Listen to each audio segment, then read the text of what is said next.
तो अन्नदाता की लड़ाई यस और नो पर आई। आखिर ऐसी स्थिति क्यों बनती हुई नजर आ रही है, यह अपने आप में एक बड़ा सवाल है, क्योंकि किसान अपनी इस मांग पर अड़े हुए हैं कि तीनों केंद्रीय कानून वापस लिए जाएं। बात यस या नो पर आकर अटक गई है। इस लिहाज से देखें तो बीच का रास्ता निकालने की बात ही खत्म हो गई है। ऐसे में कुछ गंभीर सवाल उठते हैं कि आखिर ऐसा क्यों हुआ और इसका नतीजा क्या होगा।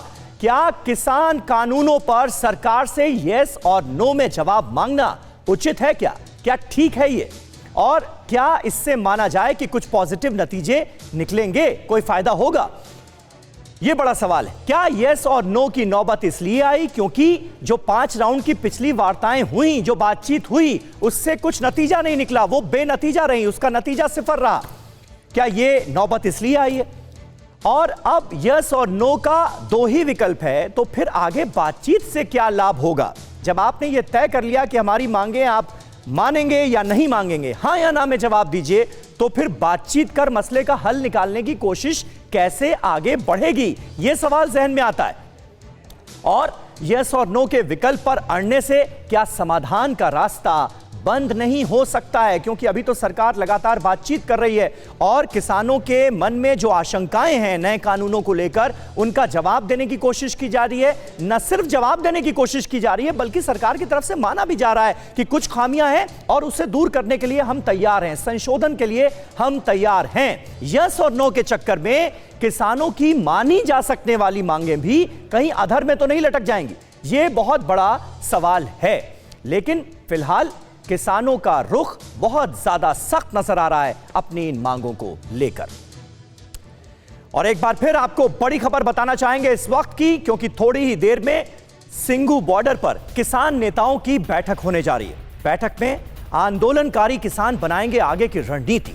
अलग अलग किसान संगठनों के नेता इस वक्त सिंघू बॉर्डर पर मौजूद हैं। भारत बंद और 9 तारीख की अगली बैठक पर आज होनी है चर्चा। और आइए हम सीधे रुख कर सकते हैं दिल्ली के सिंघू बॉर्डर का ही, जहां मौजूद है हमारे सहयोगी मानव यादव तमाम किसान नेताओं के साथ। मानव, जरा बात कीजिए इन किसानों से और जानने की कोशिश ये कीजिए कि आज की मीटिंग में क्या रणनीति बनती हुई नजर आ रही है। और सबसे बड़ी बात यह कि क्या 8 दिसंबर के भारत बंद की कॉल पर अभी भी किसान कायम है?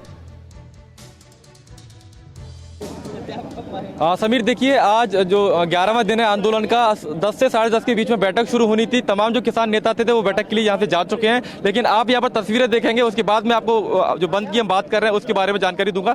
यहाँ पर तस्वीरें देखिए 11वां दिन आंदोलन का, और जो भारी भीड़ रोजाना की तरह यहाँ से फिर से जुटना शुरू हो गई है। तमाम जो यहाँ पर जो मंच संचालक हैं वे यहाँ पर पहुंच चुके हैं और एक के बाद एक यहाँ पर अब जो संबोधन है वो यहाँ पर शुरू किए जाएंगे। खास बात यह है कि आज यहाँ पर जो बॉक्सर विजेंद्र सिंह है वो भी यहाँ पर आने वाले हैं। तो ऐसे तमाम जो लोग हैं वो इस आंदोलन को समर्थन देने के लिए पहुंच रहे हैं। अब बंद की बात पर आते हैं समीर। देखिए, 9 तारीख को छठे दौर की मीटिंग होनी है सरकार के साथ किसानों की। 8 तारीख को बंद बुलाया गया है। अभी हम यहाँ पर तो तमाम किसान नेता से उनसे बात कर रहे थे, उनका यही कहना है कि जो हमारा बंद है भारत बंद, वो हमने पहले से तय किया हुआ है। हालांकि वो ये बात भी मान रहे हैं कि सरकार का जो रुख है वो थोड़ा नरम जरूर हुआ है, लेकिन वे साफ ये भी कह रहे हैं कि हमारे जब तक ये तीनों कानून वापस नहीं होंगे तब तक जो हमारा आंदोलन है वो उसी स्पीड से चलता रहेगा। सरकार के साथ बातचीत है वो भी चलती रहेगी, क्योंकि उनका मानना यह है कि अगर वो बातचीत नहीं करेंगे और बैठक में नहीं जाएंगे तो सरकार या बाकी जो दल है उन पर यह आरोप लगाएंगे कि किसान अब बैठक में नहीं आना चाहते। तो उन्होंने ये भी साफ किया है कि सरकार से बातचीत करेंगे और आंदोलन भी समीर चलता रहेगा। फिक्र आपकी, सोमवार से शुक्रवार रात 9 बजे सिर्फ TV9 भारतवर्ष पर।